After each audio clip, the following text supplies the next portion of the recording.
Shalom, Parashat Kitissa, la paracha, le passage du veau d'or ici, est au centre de notre paracha.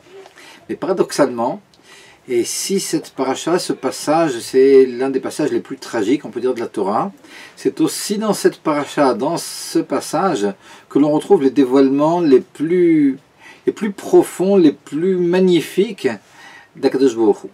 Si toute la Torah n'est que dévoilement d'Akadosh Baruch Hu, mais malgré tout, Akadosh Baruch Hu s'y cache, alors tout représente la divinité. Mais il faut bien la rechercher. Ici, il n'y a pas tellement à chercher. On a des expressions dans notre paracha comme Hine makom iti, et Rachid nous explique, si je traduis, alors Akadosh Baruch Hu dit à Moshe Rabbeinu, voici, l'endroit est avec moi. Alors, pourquoi Akadosh Baruch Hu ne dit pas qu'il est dans l'endroit, parce qu'Akadosh Baruch Hu ne veut pas être dans l'endroit émane d'Akadosh Baruch Hu. Donc l'endroit est venu avec Hachem, c'est pas Hachem qui se trouve dans un endroit, toutes ces choses comme ça qui sont les choses les plus profondes de la Kabbalah et de la Chassidut, ben finalement, ici en vrac, elles sont données dans notre paracha. Et c'est paradoxal, parce qu'une paracha comme ça de chet et de faute, a priori, qui est tellement pleine de secrets, ben en réalité l'un va avec l'autre. Parce que quelque part, et ça rappelle un petit peu le passage dans le traité Yoma d'Af Non Dalet, page 54, où l'on voit l'ennemi qui rentre dans le Saint des Saints, dans le Beth Amikdash, dans le temple. Et puis, lorsqu'ils arrivent dans le Saint des Saints, ils le retrouvent, les deux chérubins qui sont sur le couvercle de l'Arche Sainte, qui sont enlacés l'un l'autre. Là, on sait que l'un représente la divinité, l'autre représente le peuple d'Israël, et puis ces deux chérubins ici sont embrassés, alors que les sages nous disent que lorsque les Bnei Israël et Akadosh Baruch Hu étaient bien liés l'un à l'autre, c'est-à-dire lorsque les Bnei Israël accomplissaient la volonté d'Akadosh Baruch Hu, alors à ce moment-là, les chérubins s'embrassaient, étaient enlacés. Lorsque l'on ne faisait pas la volonté d'Akadosh Baruch Hu, ben, ils se donnaient le dos. Et puis ici, alors on est en train de parler de l'époque de la destruction du Beth Amikdash, et puis on trouve ces deux chérubins qui s'embrassent l'un l'autre, ouais, étrange. Eh bien non, dans la mesure où finalement on ne peut plus trouver les ma'alot, les qualités des enfants d'Israël dans leurs actions, parce que leurs actions sont contraires finalement à la volonté divine, ben on est obligé d'aller les chercher dans leur essence. C'est-à-dire qu'ici, et il n'y a pas le choix, vu qu'il y a un lien de toute façon qui est inaltérable entre Akadosh Baruch Hu et les Bnei Israël. Eh ben, lorsque ce lien n'est pas créé par les actions des Bnei Israël, ben, au contraire, ça fait ressortir le lien essentiel, de façon paradoxale, qu'il y a entre Akadosh Baruch Hu et les Bnei Israël, parce qu'il faut qu'il y ait un lien de toute façon. C'est un peu ce qu'on retrouve ici. C'est-à-dire qu'ici, au moment du veau d'or, au moment le plus tragique, eh ben, c'est là justement que l'on retrouve les dévoilements les plus inimaginables d'Akadosh Baruch Hu. Alors c'est vrai que ces dévoilements sont des dévoilements qui sont faits à Moshe Rabbeinu, mais malgré tout Moshe Rabbeinu ici représente le peuple. Et donc pour cette raison, pour la raison où c'est justement à ce moment-là, au moment les plus tragiques, que ce lien essentiel est obligé de se dévoiler, sinon ben, il n'y a plus rien. Et dans la mesure où Akadosh Baruch Hu dévoile finalement toutes ces choses à Moshe Rabbeinu, ben, on en profite tous, puisque finalement ouais, ces dévoilements se trouvent dans la Torah, puis finalement ce sont des dévoilements qui sont pour nous. Alors, pour voir ça comme ça un peu plus en détail, de quel dévoilement on est en train de parler ici. Alors les Bnei Israël ont fait le veau d'or.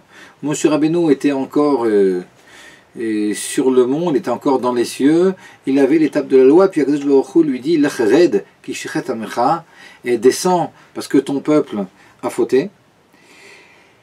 Et Moshe Rabbeinu n'est pas encore descendu, puis n'a pas encore détruit l'étape de la loi. Akadosh Baruch Hu lui dit laisse-moi, je vais les exterminer. Alors laisse-moi, Moshe Rabbeinu n'a pas encore commencé à prier. Alors un clin d'œil de Akadosh Baruch Hu finalement nous dit Rashi, qui veut bien faire comprendre à Moshe Rabbeinu que ça serait bien qu'il ne le laisse pas justement, et puis qu'il commence à l'implorer pour sauver les Bnei Israël, ce que fait Moshe Rabbeinu, qui comprend bien finalement la volonté d'Hachem. Et puis alors Akadosh Baruch Hu maintenant va entendre de Moshe Rabbeinu deux arguments qui sont très forts. Le premier est, mais si tu détruis maintenant les Bnei Israël, mais que diront les Égyptiens? Ce sera un chilul Hachem, c'est une profanation du nom divin, et tout à fait tragique. Et que diront les Égyptiens, quoi, que tu as fait sortir ton peuple pour les exterminer dans le désert? Impossible.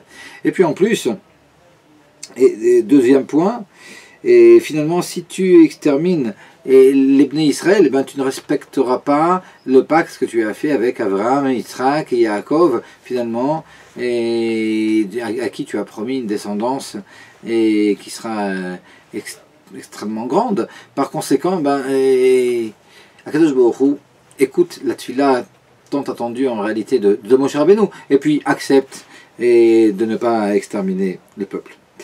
Et à ce moment-là, Moshe Rabbeinu descend, il brise l'étape de la loi, et c'est là qu'au cœur de la paracha, au cœur du cœur, parce que Shgara Pratit, par providence divine, il se trouve que ce verset se trouve au 32e chapitre, 32e verset du 32e chapitre, où c'est le moment où Akadosh Baruch Hu s'entend dire Mechenina misifcha asher katavta, et si tu ne veux pas pardonner au Bnei Israël, eh bien, dis Moshe Rabbeinu, efface-moi du livre que tu as écrit. Donc ici c'est vraiment le cœur de la paracha, on peut dire.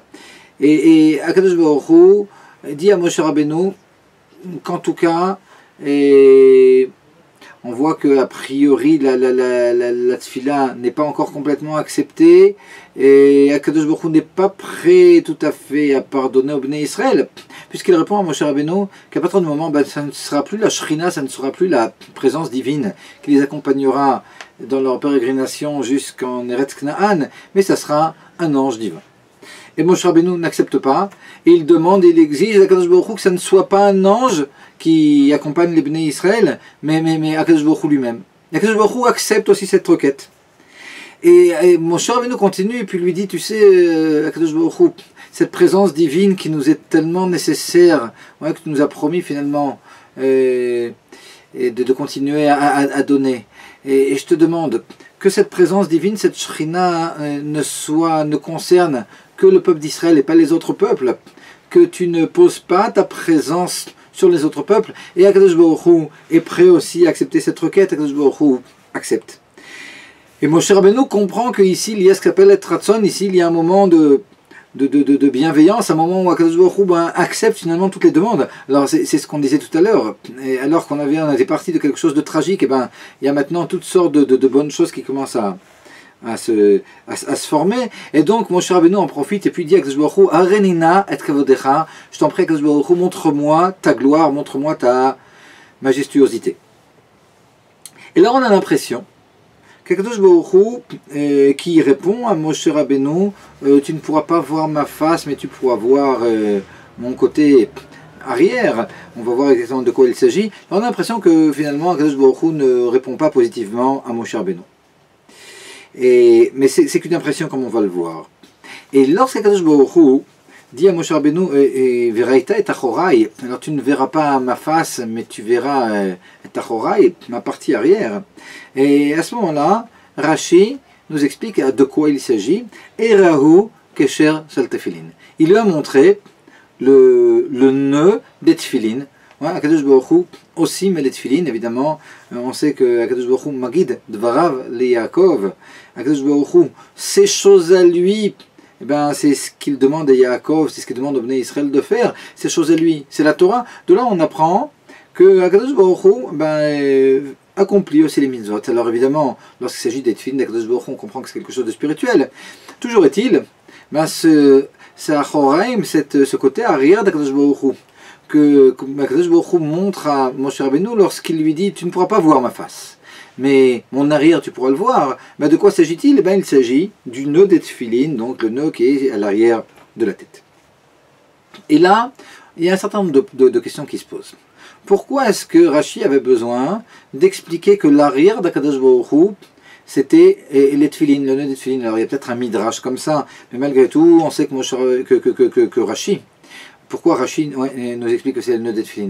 On sait que Rashi, il explique le pshat de la Torah, et puis là on est déjà rentré, le pshat c'est-à-dire le premier niveau de compréhension, et puis lorsque tout d'un coup on arrive à l'arrière d'Akadosh Baruch Hu, et puis que Rashi nous dit qu'il s'agit du nœud des tefillin, alors on est rentré déjà dans des choses comme ça très très profondes, ce qui ne ressemble pas a priori au commentaire de Rashi, qui est censé nous donner un premier niveau d'explication.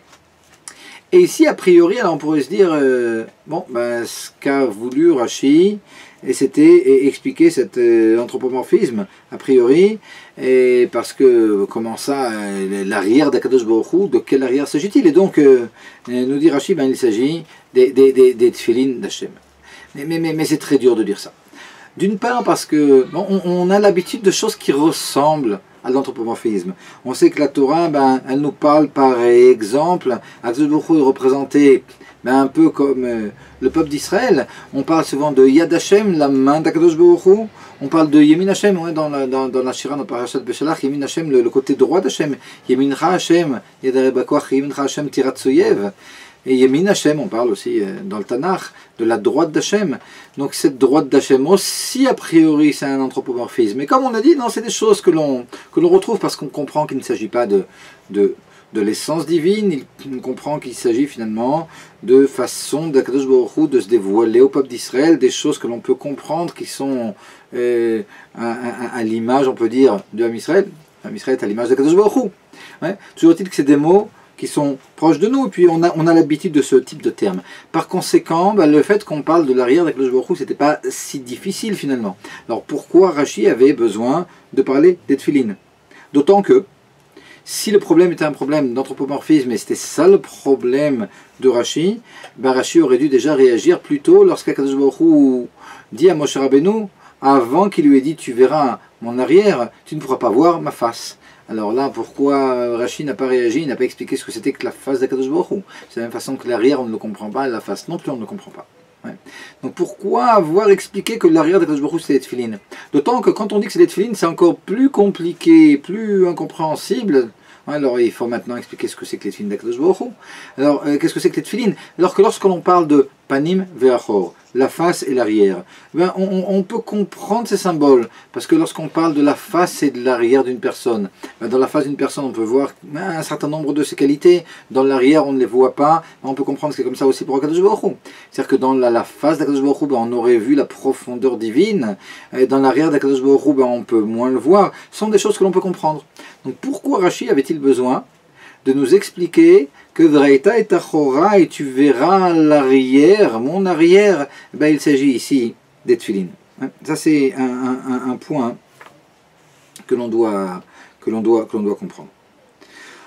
Pour pouvoir répondre à cette question, il faut comprendre qu'en réalité, si l'on pense qu'après que Moshe Rabbeinu ait dit à Kadosh Baruch Hu, Vayomar, Arenina et Kavodecha, montre-moi de grâce, montre-moi ta gloire. Et Kadosh Baruch Hu lui répond, je ne pourrais pas te montrer ma face, mais je te montrerai mon arrière. Si l'on a compris, si l'on a pensé un instant, Kadosh Baruch Hu dit à Moshe Rabbeinu, non, non, je ne pourrais pas te montrer ma gloire, on n'a pas réellement compris. Parce que si l'on lit la suite des versets, jusqu'à ce qu'on arrive à cette histoire de Achorai avec les tefilines dans Rashi, on va voir qu'il y a tout un dévoilement, puis cette histoire que cherche le tefilin, le kesher, le nœud des tefilines, c'est quelque chose qui vient à la suite de tout un développement. De quel développement s'agit-il? Lorsque Moshe Rabbeinu a dit à Kadosh Baruch Hu, Arenina et Kavodecha, montre-moi ta gloire. Alors si l'on lit Rashi dans le pasuk qui suit, alors là je suis au Perek, au chapitre 33, au verset 18, Vayomar Arenina et Kavodecha, Moshe Rabbeinu dit à Kadosh Baruch Hu, montre-moi ta gloire. Et Akadosh Baruch Hu lui répond au pasuk 19, Vayomer Ani Avir Kol Tuvial Panecha Bekarati Veshem Hashem Lefanecha Vechanoti et Asharachon Vechamti et Asharachem. Alors j'explique. Akadosh Baruch Hu répond à Moshe Rabbeinu. Alors ce que je vais expliquer, c'est d'après ce que Rashi explique sur le verset. Je vais te montrer toute ma bonté. Mais toute ma bonté, il ne s'agit en réalité qu'une partie de ma gloire. C'est-à-dire que ce n'est pas qu'Akadosh Baruch Hu ait répondu à Moshe Rabbeinu, non, non, ma gloire, tu ne pourras pas la voir, tu ne verras que mon arrière. Non, non, pas du tout. Akadosh Baruch Hu répond à Moshe Rabbeinu qui a demandé à voir la gloire d'Akadosh Baruch Hu. Il lui dit d'abord, je vais te montrer toute ma bonté, et ça, ce ne sera qu'une partie de ma gloire. Et qu'est-ce que je vais te montrer? Tout simplement, je vais être revêtu d'un talit, un peu comme un shalir tzibour, un peu comme un officiant. Et puis, je vais prononcer devant toi les 13 attributs de miséricorde. Alors, on comprend qu'il y a un rapport avec la faute du vaudor qu'il y a eu précédemment. Et sache que quand bien même viendrait un jour où le peuple d'Israël aura utilisé tout le srutavot, c'est-à-dire tous les mérites des pères, parce que quelque part, à force d'utiliser les mérites des pères, ça s'use. Ouais, ces mérites-là, ils ont une fin. Et sache que prononcer ces 10 attributs de miséricorde devant moi, ça c'est quelque chose qui ne sera jamais épuisé. Et donc c'est un secret qu'il est bien que tu connaisses. Et encore un secret, comme on disait, qui est dévoilé ici de façon paradoxale dans ce passage, qui parle de la faute de vaudor. Mais on a expliqué pourquoi. Et il continue à Kadosh Baruch Hu, il lui dit donc qu'a dit Hachem? Moshe Rabbeinu a demandé à voir la gloire d'Hachem, et Hachem lui répond, je vais te montrer toute ma bonté, ce ne sera pas toute ma gloire, mais une partie de ma gloire. Donc finalement, Moshe Rabbeinu reçoit bien ce qu'il a demandé. Il a demandé à voir la gloire d'Akadosh Baruch Hu. Akadosh Baruch Hu va lui montrer une partie, en tout cas, de cette gloire. Et qu'est-ce que tu vas voir alors dans ma gloire? Tu vas me voir revêtu d'un talit. Ok, on est en train de dire les 13 attributs de miséricorde, mais ce que tu vas voir, c'est en tout cas, tu vas me voir revêtu d'un talit. Et c'est là qu'Akadosh Baruch Hu rajoute dans les versets qui suivent, mais en réalité tu ne verras pas ma face, tu ne verras que mon côté arrière. Et là maintenant, si on fait le lien entre tout ce qu'on a dit, il y a quelque chose qui est très problématique, et c'était ça le problème qu'avait Rashi. C'est que si Akadosh Baruch Hu finalement a répondu à Moshe Rabbeinu qu'il allait lui montrer sa gloire, que cette gloire finalement, c'était le talit, c'était lui-même revêtu d'un talit qu'il allait montrer à Moshe Rabbeinu. Très bien, au revoir, Akadosh Baruch Hu revêtu d'un talit, c'est extraordinaire.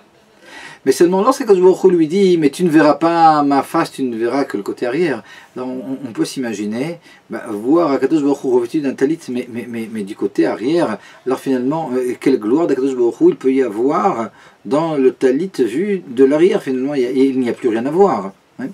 Et c'est pour ça que là, Rashi rajoute Veraïta et Achorai. Encore une fois, si c'est Achorai, si c'est côté arrière, finalement, c'est le talit dont on a parlé précédemment, et ça représente la gloire d'Akadosh Baruch Hu. Mais un talit vu de l'arrière, en quoi ça peut représenter la gloire d'Akadosh Baruch Hu? Un talit, ce n'est même pas un habit qui est un habit kadosh, ce n'est pas un habit saint, c'est un habit de mitzvah, mais la kedusha c'est quelque chose de différent. Et c'est là que Rashi explique Veraïta et Achorai Eraou Kesher Shel Tefilin. Non, à l'arrière, il lui a montré le nœud des tefilin. Donc, comment il a montré le nœud des tefilin qui était caché par le talit? Eraou, il lui a montré, c'est-à-dire qu'Akadosh Baruch Hu, finalement, il a soulevé ce talit qui était vu de l'arrière, et puis il a montré le nœud des tefilin à Moshe Rabbeinu. Et donc là, on a compris comme ça au niveau du Pshat ce qui se passait. Pour Rashi qui avait expliqué que finalement, voir la gloire d'Hachem, c'était voir Hachem revêtu d'un talit. Et dans la mesure où on va le voir de derrière, on ne comprend plus alors de quelle gloire il s'agit, ce qu'il y a à voir. Et là, on comprend maintenant, quand Rashi nous explique que Achorai, c'est les tefilin, alors on peut comprendre qu'il y avait réellement quelque chose de bien spécial à voir. Ok, ça c'est au niveau du pshat, comme ça on a compris plus ou moins ce que Rashi voulait nous dire.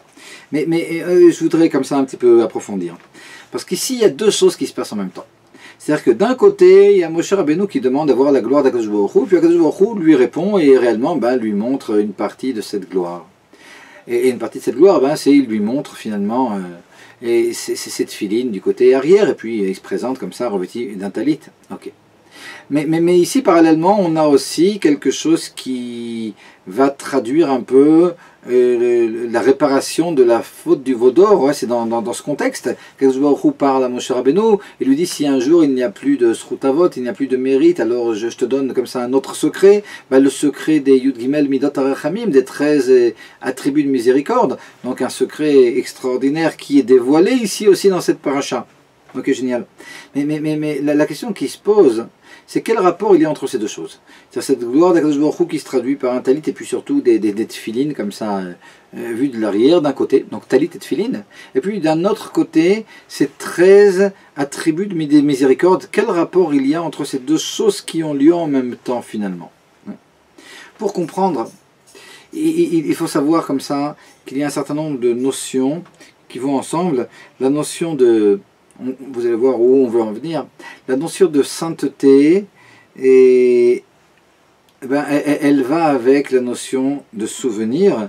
Et cette notion de souvenir, c'est ce qui empêche la faute. Parce que pour quelqu'un qui a étudié comme ça le Tanya, au Perek Lamed Zayin, et au chapitre 37, on apprend là-bas, et l'Admor HaZaken nous dit quelque chose de profond. Il nous explique que de l'impureté va sortir l'oubli. La shikha, l'oubli, c'est quelque chose qui est malsain. La shikha, l'oubli, c'est quelque chose qui provient, nous dit l'Admor HaZaken, d'une klipa du gouffre, d'une klipa, d'une écorce, d'une impureté qui a un rapport avec le corps. Donc finalement, les Chachamim nous disent aussi au traité Brachot que il n'y a pas d'oubli devant le trône céleste. devant le trône céleste. Par conséquent, lorsque l'on parle d'Akadosh Baruch Hu, lorsque l'on parle de sainteté, lorsque l'on parle de trône céleste, on ne parle pas d'oubli, il n'y a que des souvenirs. Lorsque l'on parle d'impureté, c'est là qu'on parle d'oubli. Et l'oubli, on nous explique aussi que c'est ce qui entraîne la faute. On va tout de suite essayer de comprendre pourquoi. Mais en tout cas, impureté, oubli, faute, c'est une espèce de chaîne où l'impureté entraîne l'oubli, et puis l'oubli entraîne la faute. On sait, c'est rapporté dans le Chot Talmud Torah du Admor Zaken, que dans le futur, il n'y aura plus d'oubli, donc la Torah que l'on étudiera, on s'en rappellera, et l'oubli de la Torah que l'on étudie, ça vient ici, et quelque part, de l'impureté qu'il y a dans le monde. Maintenant de quel souvenir alors il faut se souvenir? Et pourquoi est-ce que les fautes elles sont entraînées par l'oubli? Parce que finalement, de quoi s'agit-il? Lorsque l'on parle de Zikaron, lorsque l'on parle du contraire de l'oubli, de quoi il s'agit? Il s'agit de se rappeler d'Akadosh Baruch Hu, il s'agit de se rappeler des mitzvot, il s'agit aussi, et peut-être surtout, de se rappeler du fait que la Chassidut nous apprend que Akadosh Baruch Hu, c'est une idée comme ça, de base du Baal Shem Tov, que l'on trouve dans Sha'ar Yichud Ve'emunah, dont on a déjà parlé un certain nombre de reprises, mais l'on sait que la création, c'est quelque chose qui n'avait pas lieu uniquement il y a 5776 ans, mais quelque chose qui a lieu à chaque instant. Et par conséquent, si on a ça en tête, si l'on n'oublie pas qu'à chaque instant, Akadosh Baruch Hu, il nous crée, mais il ne nous crée pas uniquement, il nous crée dans la situation dans laquelle on se trouve. Parce qu'il nous crée, et puis il crée en même temps le monde qui nous entoure, il crée en même temps les problèmes dans lesquels on se trouve.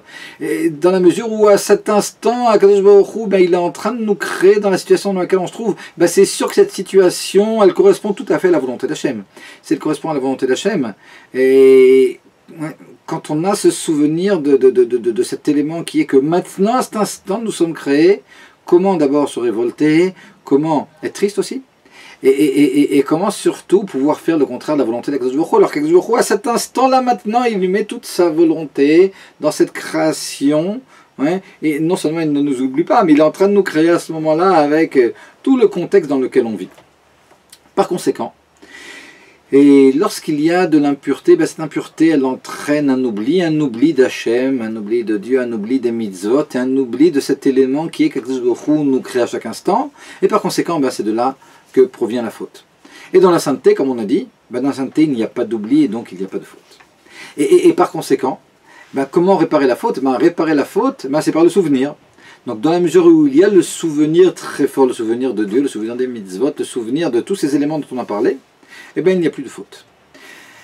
Quel rapport maintenant entre talit et tefilin? C'est extraordinaire, mais lorsque l'on regarde dans le texte, dans la Torah, ce que la Torah nous dit sur le talit et sur les tefilin, c'est justement l'anti-oubli. Parce que par rapport au talit dans Parashat Shlach, alors là je vous envoie comme ça au livre de Bamidbar, au 15e chapitre, au pasuk 39, et alors c'est quelque chose que l'on lit dans le Kriyat Shema, dans la troisième partie, tous les jours. Alors vous aurez un tzitzit, donc ce talit avec ses fils, les tzitziot, oritem oto, puis vous regarderez le tzitzit, ou srartem et konizot Hashem, et vous rappellerez de toutes les mitzvot, finalement d'Akadosh Baruch Hu. Donc la mitzvah de talit, la mitzvah de tzitzit, d'ailleurs c'est l'une des kavanot, l'une des choses auxquelles on doit penser lorsque l'on met le talit. Lorsque l'on met le talit le matin, on doit penser de prendre sur nous le joug divin, on doit penser que maintenant nous allons accomplir la mitzvah de tzitzit, et nous devons penser que nous allons accomplir la mitzvah de tzitzit qui est là pour que nous rappelions de toutes les mitzvot. Finalement c'est l'idée. La mitzvah de tzitzit, on va essayer de comprendre pourquoi aussi par la suite, mais elle est là pour nous rappeler finalement les mitzvot. Et les tefilin, les tefilin aussi. Dans Parashat Bo, donc maintenant je parle du livre de Shemot, au 13e chapitre, au 9e pasuk, on nous dit Vaya lecha leot al yadecha ul zikaron beinenecha. Les tefilin seront un signe sur ta main et un souvenir entre tes yeux. Donc les tefilines aussi représentent ce souvenir. Donc le souvenir, on le retrouve dans le talit et puis on le retrouve dans les tefilines. Donc extraordinaire. On comprend alors comment Akadosh Baruch Hu, le rapport qu'il y a entre ces deux éléments dont nous parle Rashi, Akadosh Baruch Hu qui se dévoile à Moshe Rabbeinu en train de dire les Yud Gimel Midot HaRachamim, les 13 attributs de miséricorde, en étant revêtus de talit et de tefilin, finalement les deux sont en rapport l'un avec l'autre, dans la mesure où talit et tefilin sont là pour que l'on se rappelle, d'Hachem, pour que l'on se rappelle des mitzvot. Lorsque l'on se rappelle de mitzvot, finalement, on répare les averot que l'on a faites et qui avaient un rapport avec l'oubli. Et puis, ces Yud Gimel Midot HaRachamim ici, ces 13 attributs de miséricorde, ils sont là justement pour demander à Kadosh Baruch Hu une miséricorde, pour qu'il ne nous punisse pas des avérotes, des fautes que l'on a faites. Par conséquent, on comprend le rapport qu'il y a entre ces 13 attributs de miséricorde et ce talit et tefilin qui sont là finalement pour nous rappeler Hachem. Les deux se complètent, les deux vont bien l'un avec l'autre. Il y aura juste un petit point à comprendre. Et ce petit point à comprendre, c'est quel rapport il y a maintenant entre... On a compris que dans les versets, il y avait un rapport entre tzitzit et puis le souvenir, les tefilines et le souvenir. Ouais. Mais qu'est-ce qu'il y a de spécial dans le tzitzit et dans les tefilines pour qu'il y ait un rapport avec le souvenir? Et puis autre chose aussi. Qu'est-ce que c'est que Eraou Kesher Shel Tefilin? Pourquoi est-ce que Rashi met l'accent sur le fait que Akadosh Baruch Hu a montré à Moshe Rabbeinu le nœud des tefilin? Et là, alors je vais vous dire quelque chose de vraiment surprenant. Quelque chose de vraiment surprenant, parce que c'est pas quelque chose dont on parle énormément, et pas quelque chose que l'on trouve. Il n'y a pas énormément de sources, quoi qu'on va en apporter quelques-unes. Mais ça va surprendre dans la mesure où on peut penser que l'idée que je vais formuler maintenant, c'est quelque chose qui n'est pas juif. Ouais. Faire un nœud à son mouchoir pour se rappeler toutes sortes de choses. Quelle est la source finalement de cette chose-là? Alors j'allais dire de ce minag, mais en réalité ce n'est pas uniquement un minag, dans la mesure où même les non-juifs, pour se rappeler dans la littérature des goïms du 19e siècle, c'est des choses que l'on retrouve, mais ça c'est pas de la Gdusha, donc c'est même pas la peine d'en parler. Mais alors ces nœuds que l'on fait au mouchoir comme ça a une source quelque part. Le Rabbi dans l'Écouté Sichot, et au volume 21, il nous rapporte 3 sources de cette idée de faire un nœud pour se rappeler. Alors où sont ces sources? Alors comme ça, par ordre chronologique, la première source est dans le Zohar. Incroyable. On trouve là-bas dans le Zohar Rabbi Chia et Rabbi Yossé. Rabbi Chia et Rabbi Yossé sont deux contemporains de Rabbi Shimon Bar Yochai, donc il y a à peu près 2000 ans. Et puis Rabbi Chia dévoile à Rabbi Yossé, son ami, un secret qui a un rapport avec la fin des temps. Et Rabbi Yossé lui dit, mais d'où tu as entendu ce secret? Et il lui dit, Rabbi Chia, une fois j'ai entendu Rabbi Shimon Bar Yochai, qui dévoilait ce secret à Rabbi Acha. Puis je l'ai entendu, et pour ne pas oublier ce secret, j'ai fait un nœud. J'ai fait un nœud à mon soudar, j'ai fait un nœud à mon mouchoir finalement. Et il lui dit, Rabbi Yossé, ouah, mais moi, pour ne pas l'oublier, il faut que je fasse 30 ou 40 nœuds. Alors déjà ici, pour la première fois, on rencontre cette idée de faire un nœud à un mouchoir pour se rappeler d'une idée. Incroyable. La deuxième source, qui est à peu près de la même époque, parce que le Midrash Rabbah, il s'agit du Midrash Rabbah, le Midrash Bereshit Rabbah, c'est aussi de l'époque des Tanaïm. Alors c'est une deuxième source qui est de la même époque, plus ou moins, que l'époque du Zohar, mais qui fait référence à quelque chose d'encore antérieur. Et il nous dit ici le Midrash, dans Parashat Vayeshev. Alors, quelque chose aussi de tout à fait surprenant. Le Midrash Rabbah dans Parashat Vayeshev, par rapport au ce qu'on appelle le maître échanson, donc le Saramashkim, le ministre de la boisson, on peut dire, de Pharaon, à qui Yosef Hatzadik, lorsqu'il est sorti de prison, ce Saramashkim, Yosef Hatzadik lui avait dit de ne pas l'oublier, justement.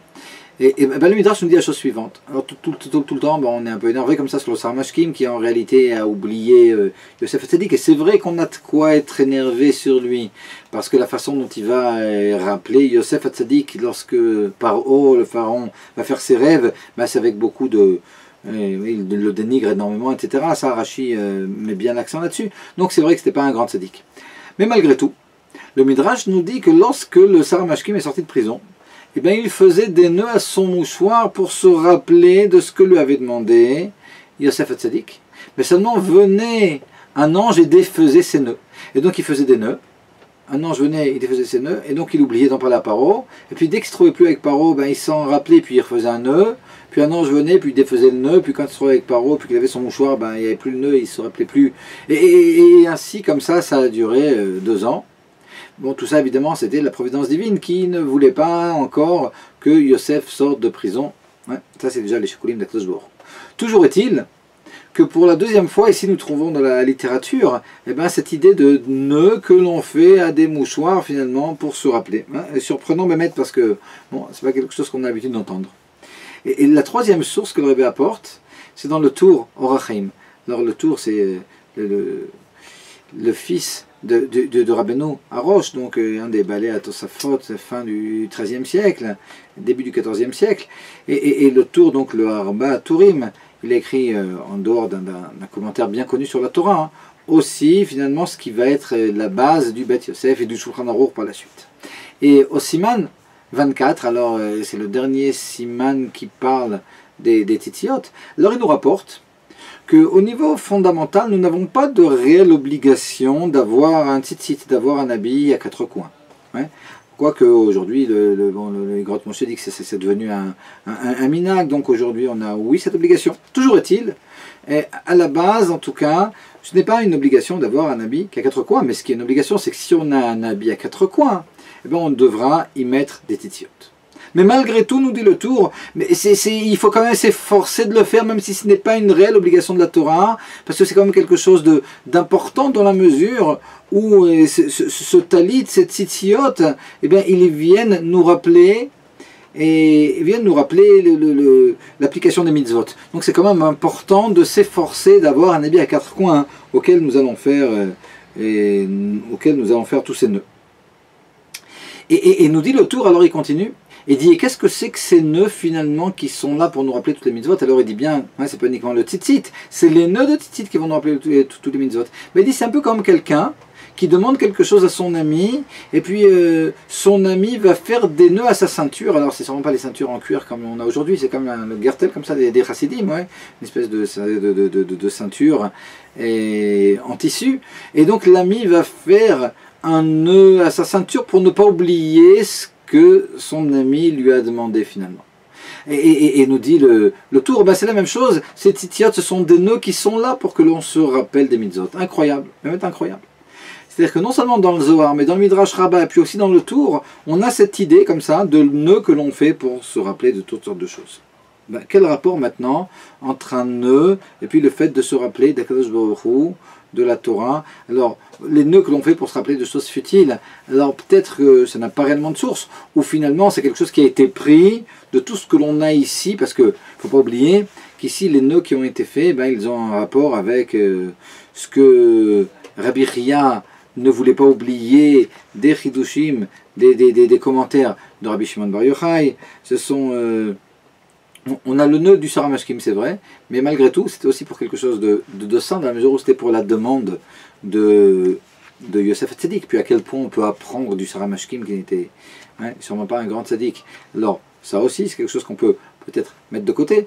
En tout cas, ce nœud, c'est aussi un nœud, et ce nœud qui est là pour se rappeler, c'est aussi ce qui est rapporté par le Tour, mais par rapport aux mitzvot. Ben, quel rapport maintenant entre le nœud et les mitzvot? Ben, dans Igeret Hatshuva du Admor Zaken dans le Tanya, et à la fin du Perek Tet, ben, il fait comme ça un rapport entre la Tshuva et puis les nœuds. Et puis il dit, bon ben, lorsque quelqu'un fait une faute, ben, quelque part il s'est détaché de Akadosh Baruch Hu, donc c'est un peu comme une corde qui s'est cassée, dans la mesure où l'on sait que notre Neshama, ben, c'est une corde finalement. Une corde dont l'extrémité en bas est plongée en nous, puis l'extrémité en haut, elle est chez Akadosh Baruch Hu. À force de faire des avérotes, ben, cette corde finalement, elle est usée jusqu'à ce qu'elle soit coupée. Et lorsque l'on fait tchouva, finalement, ben, qu'est-ce que l'on fait? Ben, on prend cette corde et puis on fait un nœud. Et ce nœud, maintenant, il est encore plus épais que ce qu'il y avait avant, ce qui vient finalement exprimer un attachement encore plus grand que l'attachement naturel qu'il y avait au départ. Donc finalement, ici, on a fait la boucle. Parce que si l'on comprend ce qu'on avait dit tout à l'heure, que les fautes, elles avaient un rapport avec l'oubli, finalement.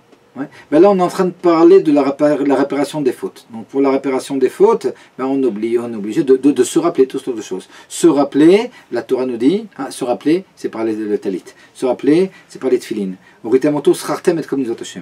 Et donc ces choses-là, comme ça, le talit qui est là pour que l'on se rappelle, les tefillin qui sont là pour que l'on se rappelle, là on a compris.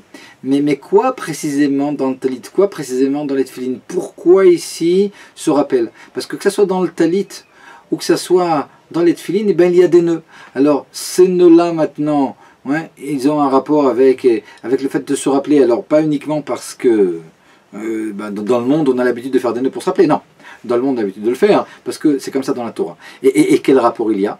Dans la mesure où l'oubli c'est un rapport avec les fautes, et que les nœuds finalement, ça exprime ce que nous dit l'Anour Azakan dans Egeret Hatshuvah, la réparation des fautes, le fait de faire un lien avec quelque chose encore plus grand.